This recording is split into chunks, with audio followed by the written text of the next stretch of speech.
For some of our member countries of the Caribbean Tourism Organization, and there are 33, for some of them, the United Kingdom is the number one, or certainly in the top 3 sources of business. So it's really very important. Recently at CTO, we put together a special offers flyer, which we mailed out to over 25,000 people and 6,000 of our trade partners.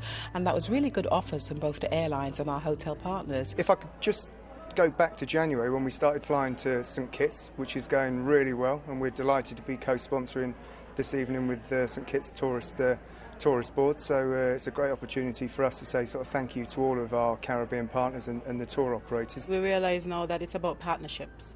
It's about making the region coming together to promote the region and doing it together rather than doing it individually, because we just can't reach the people and go through those networks without working together. Certainly from the Cayman Islands perspective, we're very grateful that we're served by British Airways, which has the service combining the Bahamas to Cayman itself. There you are, just one example of working together. We do work very closely with the Bahamas. Along with St Kitts, we've announced we're going back to Montego Bay, returning there for the first time in 7 years.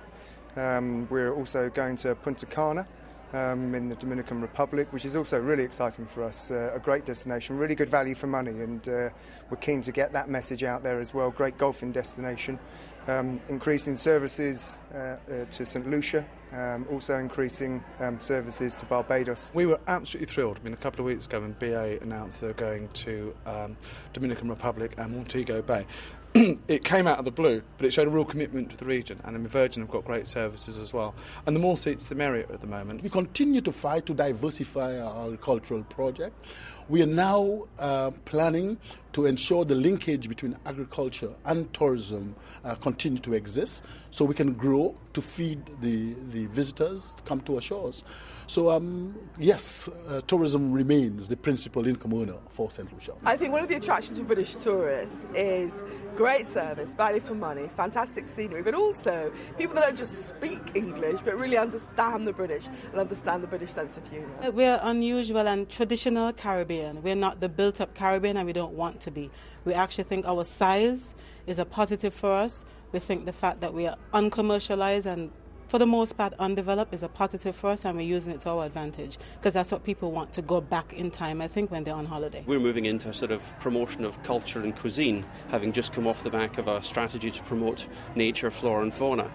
And there's a number of very interesting projects just around the corner, including the London Rum Fest, which itself will encompass quite a number of Caribbean entities. I mean, we've had a tremendous last 2 years in terms of new product development. The suites that we brought on in the Caribbean are second to none, are really raising the bar in the region, and I think it's good for the whole area because people are talking about the product. Clearly at the moment there's a really big trend for all-inclusive deals, particularly because of the credit crunch. Consumers don't really want to have extras to pay when they go abroad. A really big all-inclusive market in the Caribbean, and so my sources tell me there's a 40% increase in all-inclusive deals to the Caribbean at the moment, which means better deals for travel agency readers. We've got some deals coming up this weekend, 22nd of June, 21st of June, 50% off to St Lucia and to Barbados. So it really is good value. It's direct flights, daily flights, and it's only about 8.5 hours away.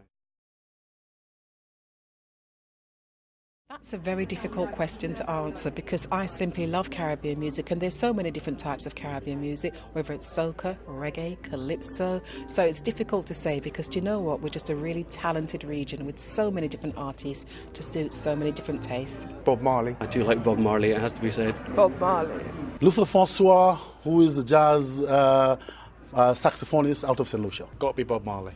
Bob Marley. Element.